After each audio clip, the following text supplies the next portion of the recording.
Concrete போடும்போது நம்ம வீட்டுக்கு வந்து எவ்வளவோ செலவு பண்ணி நம்ம காங்கிரீட்டு, கம்பி, மண், ஜல்லி, சிமெண்ட் எல்லாம் செலவு பண்ணி போடுறோம். ஸோ அவ்வளோ போடும்போது நம்ம அந்த வெயிட் எல்லாத்தையுமே தாங்கி நிற்கிறது நம்ம கீழே கொடுத்துருக்க சப்போர்ட்டு தான். ஸோ இந்த சப்போர்ட்டுகளை வந்து ஒன்று கிளியராக பார்த்துக்கணும். எல்லாமே கிளியராக இருக்கான்னு ஒன்ஸ் காங்கிரீட் போடுறதுக்கு முன்னாடி செக் பண்ணுறது ரொம்பவே நல்லது.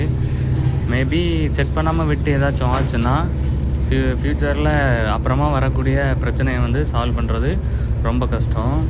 சின்னதாக வந்து முட்டு ஏதாச்சும் வீக்காகி விட்டால் கூட காங்கிரீட்டில் வந்து கேப் விழுந்துடும். கேப் விழுந்துச்சுன்னா நாளடைவில் அது வழியாக தண்ணி போகும்.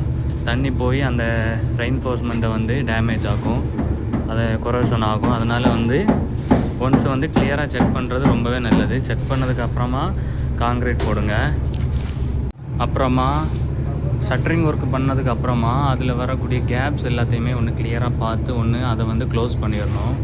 இப்படி கேப்பை வந்து நம்ம க்ளோஸ் பண்ணாமல் விட்டோம்னா என்ன ஆகும்னா சிமெண்ட் எல்லாமே அந்த கேப் வழியாக போயிடும்.